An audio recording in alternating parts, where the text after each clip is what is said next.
Okay, so we will go ahead and get started. Welcome, everyone. Thank you for being here. I'd like to welcome you to JWA's online Story Aperture training, which focuses on providing participants, so all of you, with methods, tips, and tricks for collecting stories from the Jewish women in your communities through oral history interviews. My name is Larissa. I am the program manager here at the Jewish Women's Archive, which I'll talk about a little bit more in a second. I am joined by Nikki Pugh, who is our Director of Programs and Education. She's not on the screen, but she is here with me today, and she is here to provide any needed support, technical support, and to answer any questions. So you'll notice in the bottom right-hand corner of the screen, there's a Q&A box. So you can feel free throughout the training to ask questions, whether about the content or if you're having any sort of technical difficulties, and Nikki will respond to you. So know that she is there as a resource. So before we get into our training, just for anyone who's unfamiliar with the Jewish Women's Archive, I'll just say a little bit. So JWA is a national nonprofit dedicated to making known the stories, struggles, and achievements of Jewish women in North America and beyond. And on our site, jwa.org, you'll find the world's largest repository of material about and voices of Jewish women. And as you can see here, our mission is to document Jewish women's stories, elevate their voices, and inspire them to be agents of change. So it's not just about collecting, it's also about promoting these voices and demonstrating their value to the public.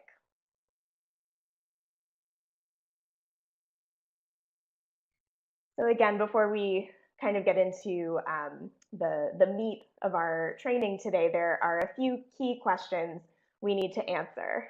So one is quite simply, what is history? And we have this quote here from Rosa Sonnenschein, who's the founder and editor of the American Jewess magazine. And she said, not what has happened, but what is recorded makes history. Not what has happened, but what is recorded makes history. And this really speaks to the idea that there's a difference between history as it happens and written history, and kind of points to the fact that I think is sad but true, that if things aren't written down, it's almost as if they are not part of history, because eventually no one remembers these things. I sort of equate this to that saying about if a tree falls in the forest and no one is around to hear it, did it really fall? And that can apply to historical events as well, that nobody writes down. So this is an important thing to keep in mind today as we talk about collecting stories and documenting them for the present, but also for the future and for history as a whole.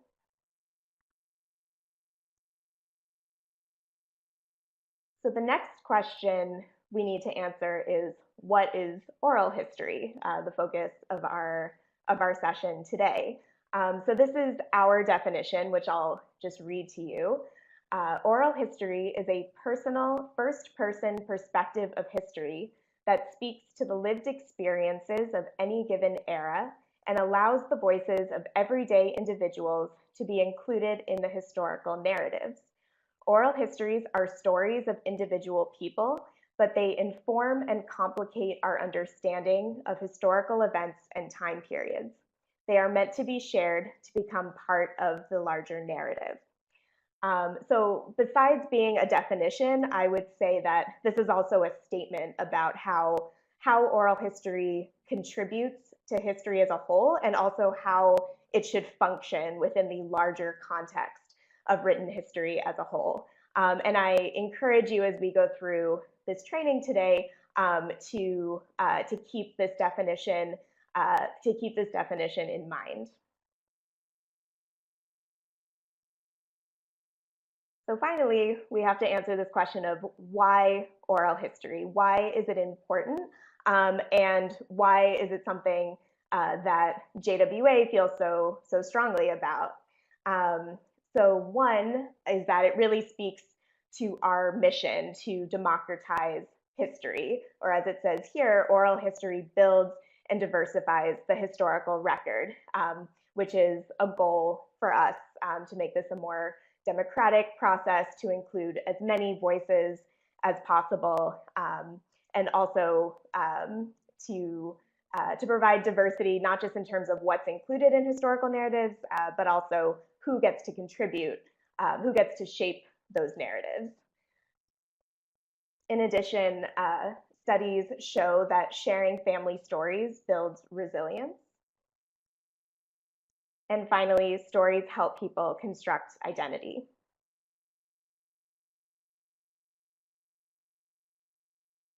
So now I would like to tell you a little bit more about JWA's Story Aperture project, which you are being trained to participate in today. So this is a new project that builds upon our foundation in oral history, and our mission to make history accessible to all. It enables people of all ages to share the untold and underrepresented stories of Jewish women. And sort of going back to what I was saying before, the idea is to broaden the scope of what's included in larger historical narratives, and also to give individual story collectors, like all of you, the power and agency to contribute to historical narratives.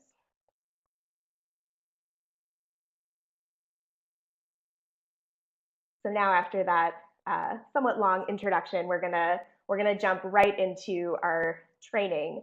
And the first thing we need to do is establish the roles when it comes to conducting oral history interviews. So we have our narrator, which is the word we use for the person telling their story. And then we also have the interviewer, which is the person asking the questions. And I think the word interviewer is pretty straightforward, but I want to talk a little bit about the word narrator and why we use that word as opposed to something like interviewee.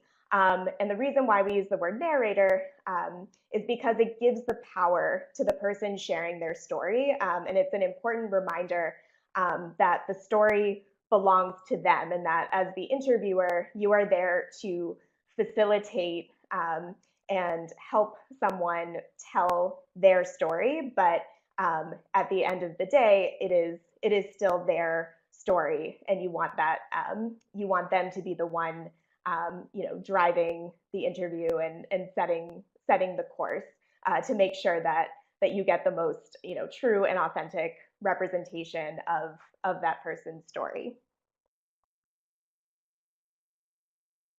Okay, so you've decided you're going to do an oral history interview. That's great. Congratulations.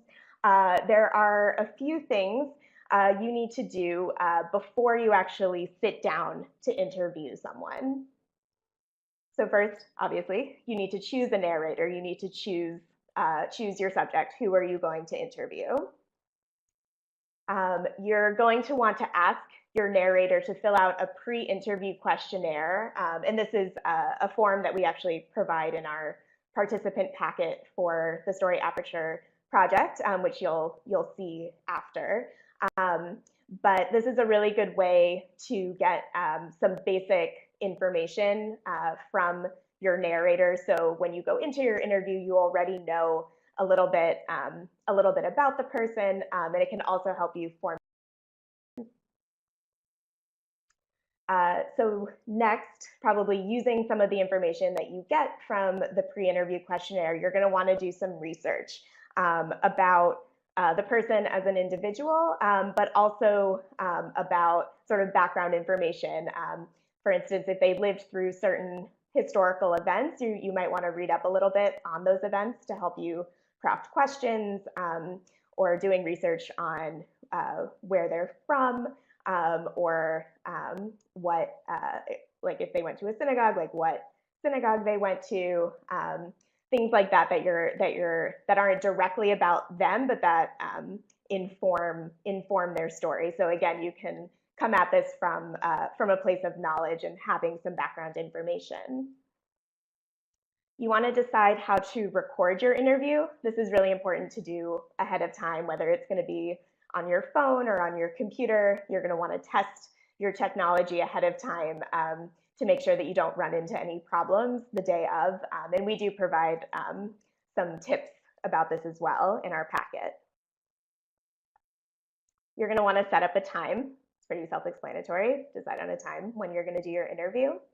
You want to choose an appropriate location, which really just means somewhere where your narrator is going to be comfortable and where it's going to be relatively quiet, so you won't have any distractions or any annoying background noises sneaking into your audio recording. You might want to ask your narrator to bring significant objects and or documents. I would suggest asking them to do this, but limiting it, maybe suggesting they bring 1 to 2 things, because if you sort of leave it open, you might end up with, with a whole box of things that they want to talk about. But the objects often elicit stories, and it can often be really meaningful to hear personal stories about objects that are meaningful to your narrator. So that's definitely something you can do. And then finally, you're going to want to formulate some specific questions and come in with a general idea of the questions that you are going to ask. So sort of continuing along those lines of questions, the next thing we're going to talk about is the story aperture themes, which are here. So we have gender and Judaism, religion and spiritual life, race and Judaism, activism, women in Orthodox Judaism, and role models and mentors. And for Story Aperture, you are going to choose one of these themes to focus on. And I just want to say a little bit about why we have themes. So one is simply that these are themes that are mission related for JWA. And also it speaks to what we plan to do with the recordings of the interviews. Our plan is ultimately to create some online exhibits around some particular questions and themes. So this is a way to help us organize those exhibits. So while speaking about themes, I also want to acknowledge the importance of context and intersecting identities. Obviously, people are very complex and have many different identities, and you can't boil down someone's life to one particular theme. So really, no matter what theme you choose, you want to think about it in the context of the person's whole life, and there's basic information that you're going to want to get from your narrator, really no matter what theme you choose. And I would expect also some overlap and some intersection. I will say that for Story Aperture, these are short interviews. They're about 30 minutes long. So the bulk of your questions should focus on whatever theme you choose. But at the same time, I do really encourage you to think about the larger context and to place the theme within the context of someone's life.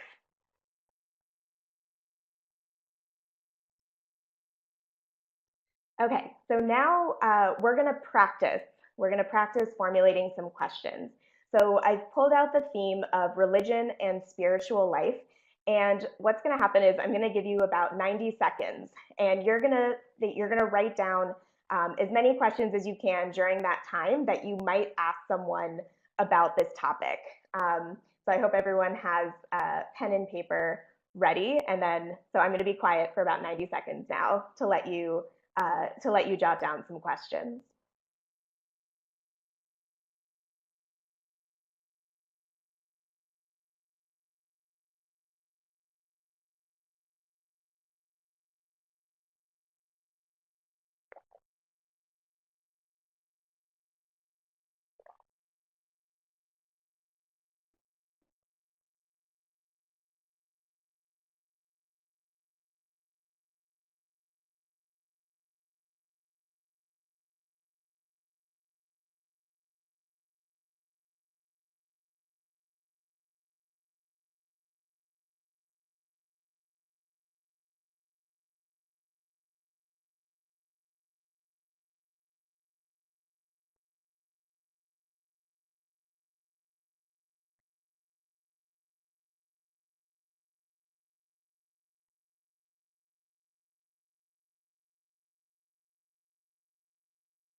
Okay. Um, so now you have your list of questions, however many questions that is. And if you haven't already, take another just 10 seconds or so and put a star next to the questions that would elicit a one word or a yes or no response.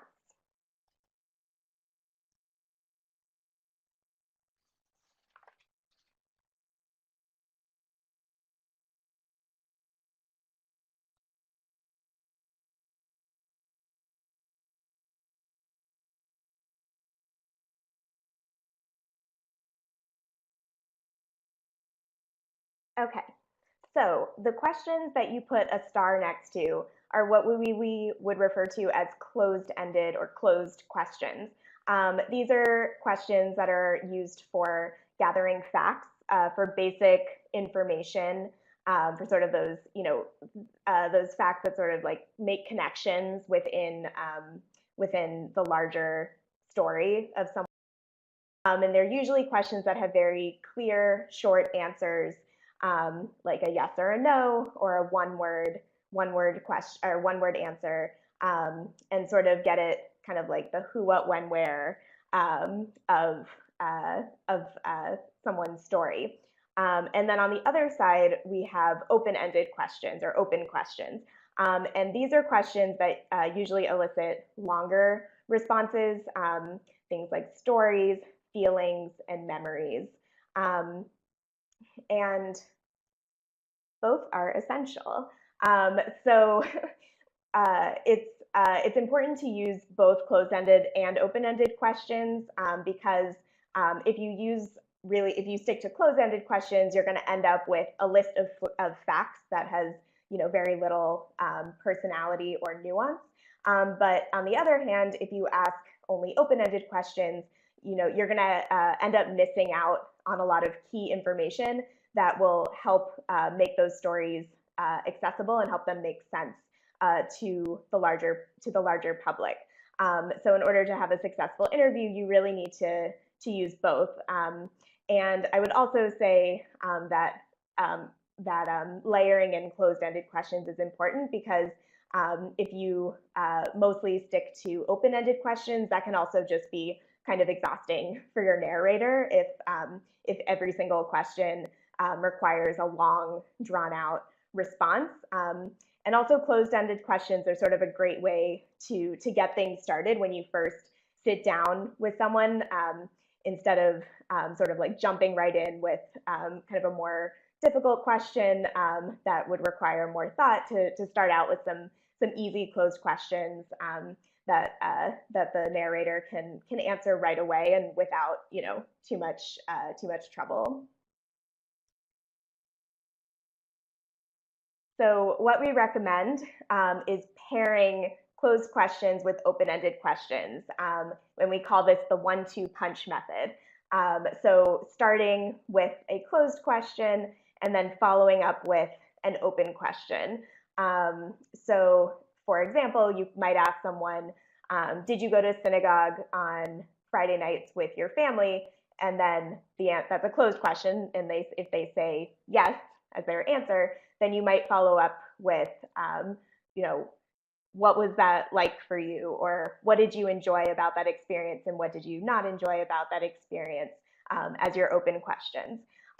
You can also do this with a fact and an open-ended question, especially if you know the person, or if you do a pre-interview questionnaire. You can start by stating a fact about that person's life and then following up with an open-ended question. So something like, you were born in this place.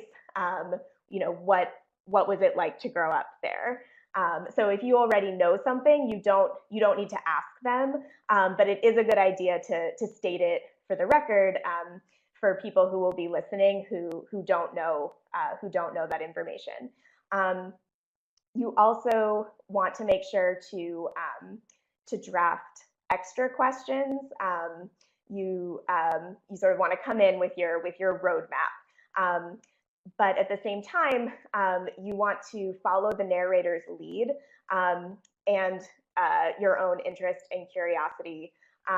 But I would say this sort of goes back to this idea that the narrator is the one with the power, and you want to follow the narrative that they're constructing. You don't want to just sort of sit there and ask the list of questions that you came in with. That should be more of a guide, but you want to ask appropriate questions based on the narrator's actual responses, which brings us to the subject of follow-up questions.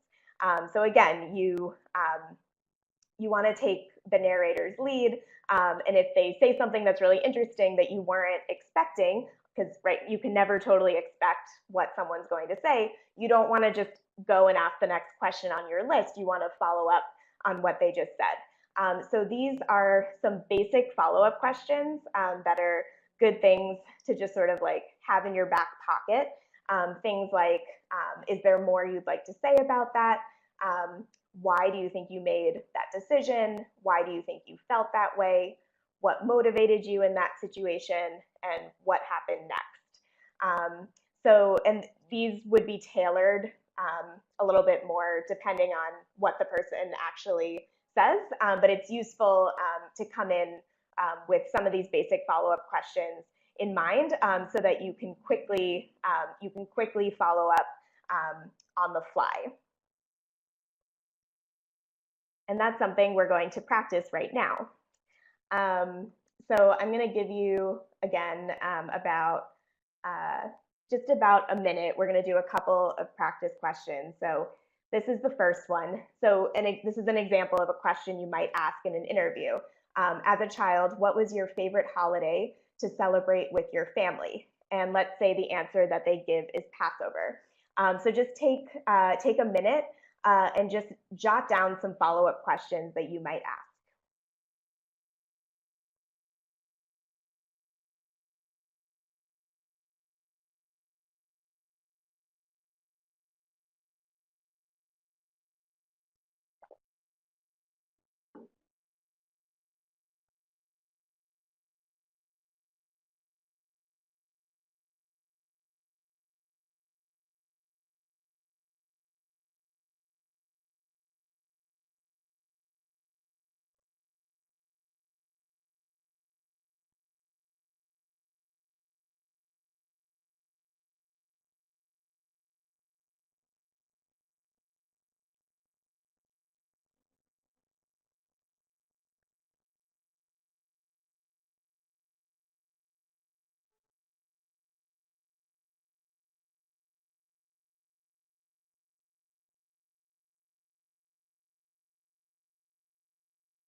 Okay, so hopefully everyone has had a chance to write down some potential follow-ups for this question, and we're just going to do one more just to get a little bit more practice. So this should say two.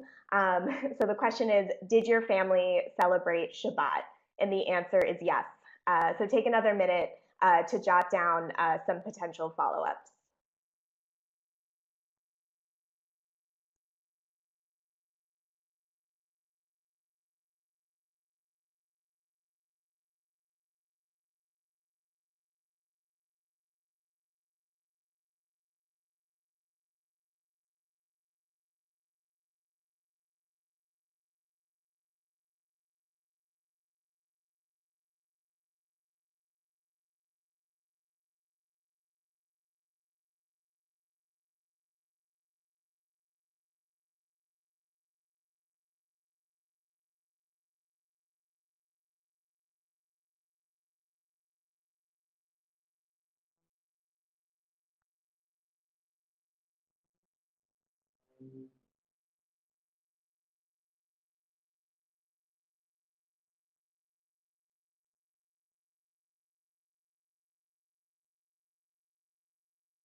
Okay, so hopefully everyone has their follow-up. So what this exercise really does is kind of mimic what you will do in real time during your interview.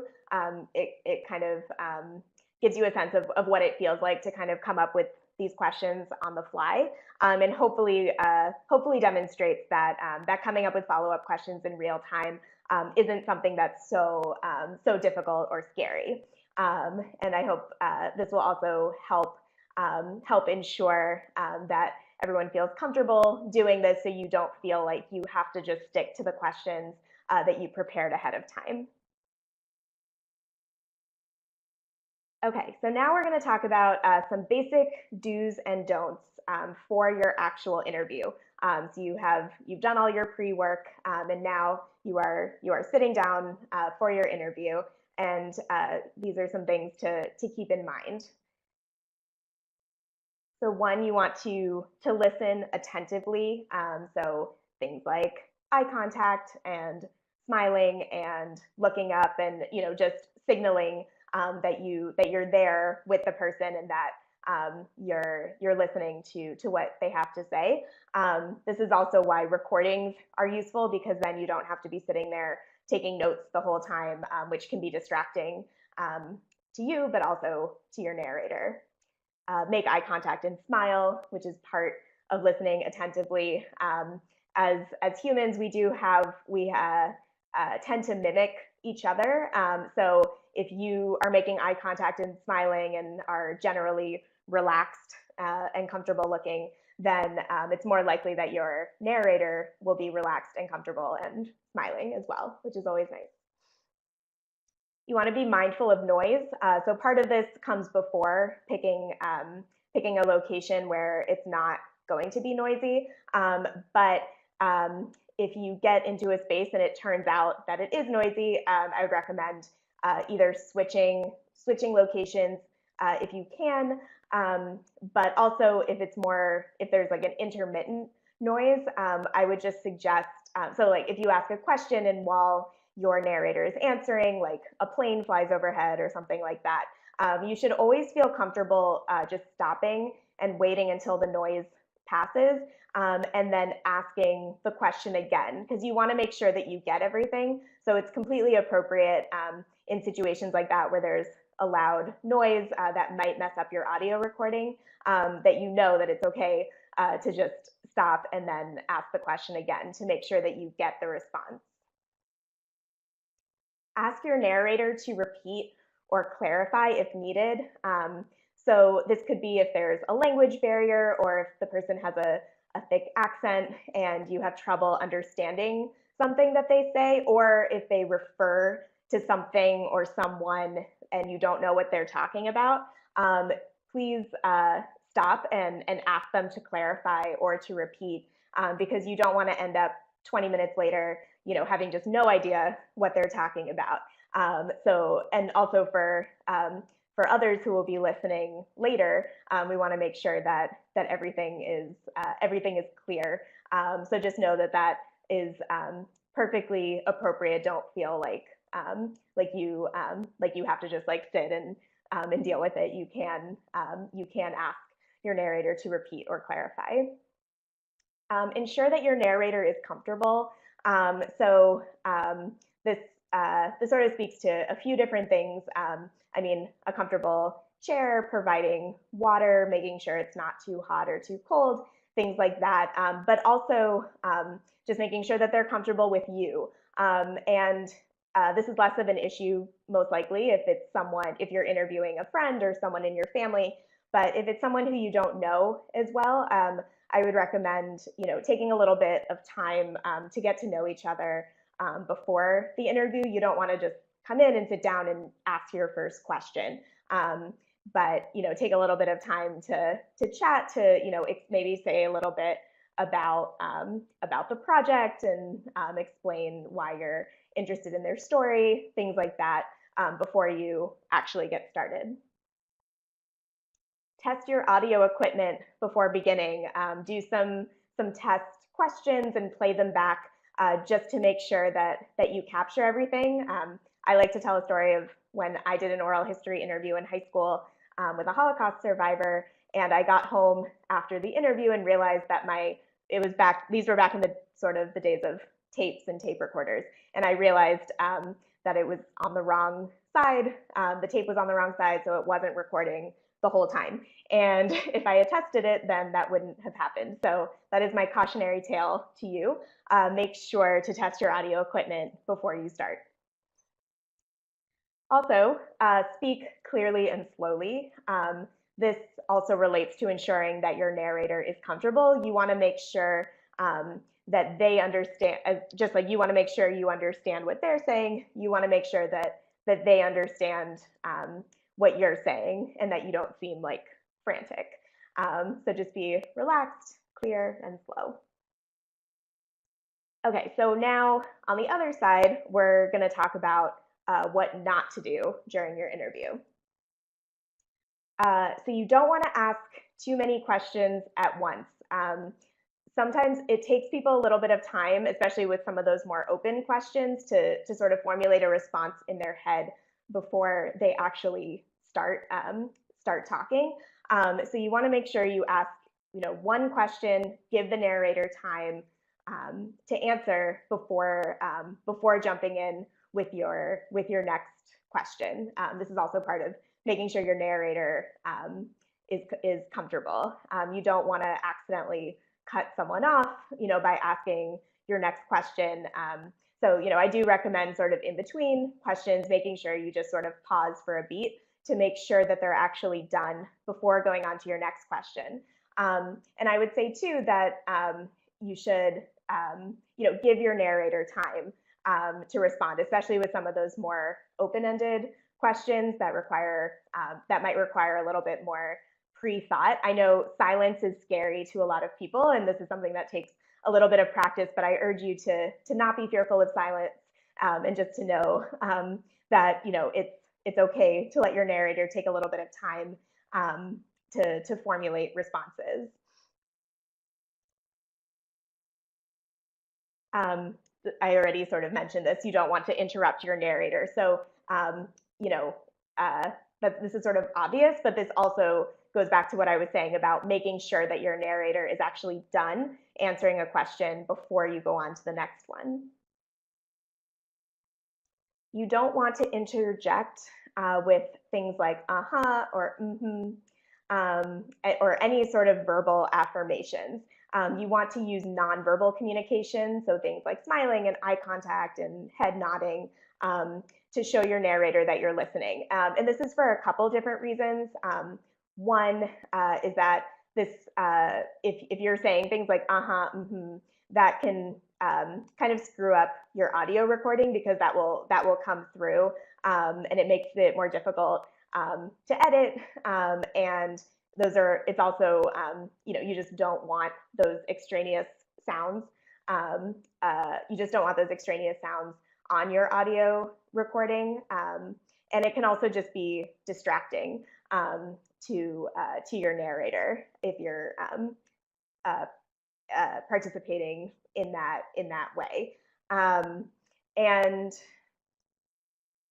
so this is sort of related. So in an oral history interview, you do not want to offer your own experiences or stories, because this is not a conversation. And this sort of goes back to our set roles, the narrator as the person telling their story, and you, the interviewer, as the person sort of facilitating that process.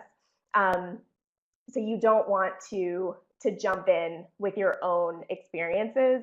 And sometimes it's not totally clear to the narrator that this isn't a conversation. It's not always a problem of the interviewer being the offender in this case. Sometimes you'll ask the narrator a question and then they'll answer and then say, what about you? Maybe if it's someone who hasn't done oral history before, or something like that. So this is also a good thing to maybe explain ahead of time, that as the interviewer, you will not be participating verbally except to ask questions. So this goes back to the uh-huh, mm-hmm thing too, because that is actually, it's kind of a natural way that people participate in conversations. And you can explain to the narrator, why why you're gonna remain silent except for asking questions. And I would also say, if the narrator asks you a question about your experience, I would suggest just staying the course and saying, let's focus on you right now. I want to make sure we get your story, but then after, I'd be more than happy to talk to you about that. Because on the other hand, somebody has agreed to tell you their life story. So then if they ask you something about your life, you don't want to make it seem like you're unwilling to share. You just don't want to do it in the context of the actual interview. But I would, suggest offering to stay and chat afterwards. You don't want to make assumptions about the narrator. So saying things like, wow, you must have felt so, X, or you must have been so angry, because these can sort of come across as kind of judgmental, and you wouldn't want to come across in that way. And also, it's possible to misread a situation too, and you might say, oh, you must have been so angry, but then if that's not really the situation, that can be kind of off-putting to the narrator. And finally, this is sort of related. You don't want to ask leading questions. And I'll give a couple examples of leading questions. So one type of leading question are questions that start with things like, didn't you feel, or didn't you think, or like, you must have, things like that, which sort of goes back to making assumptions. So you want to avoid questions that start with those types of phrases and questions that are sort of already implying an answer. And the other type has to do with expressing assumptions, usually in assuming things about someone's life before you really know. So something like asking, like, what role did Betty Friedan's feminine mystique play in your life as a woman in the 70s? But not knowing if your narrator even read the book or if they have any opinions on it. So you don't want to make assumptions. You can ask, did you read Betty Friedan's Feminine Mystique? Did it have, what did you think about it? Did it have any impact on your life? That's okay, but you don't want to just like jump to the question about the effect that it had on someone's life if you don't know if it's really part of their story. And this can apply to all sorts of different things. So it's being careful, just sort of from a general stance, it's just being careful not to make assumptions, and always to ask questions first.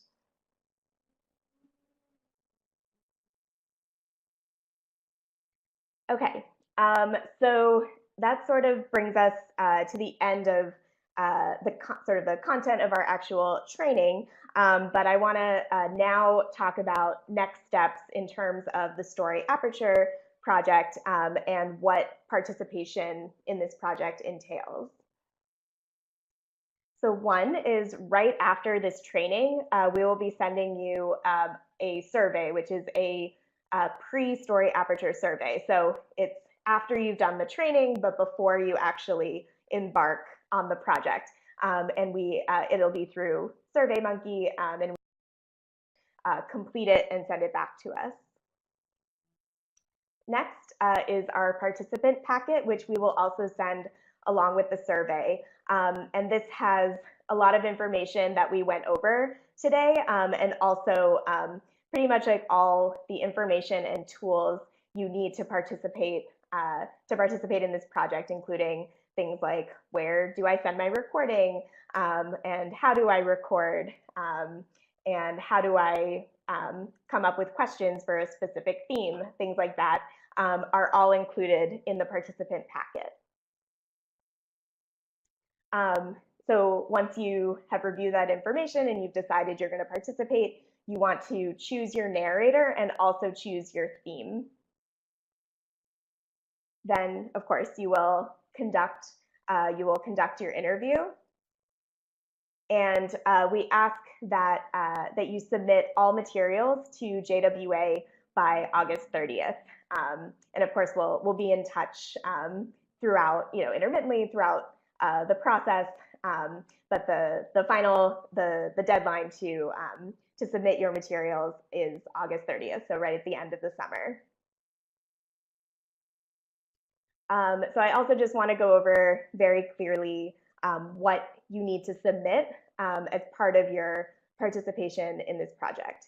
So one is your recording, so your actual recording. And again, there's information in the participant packet that goes over how to do the recording and also where to send it when you're done, and also how to label the file.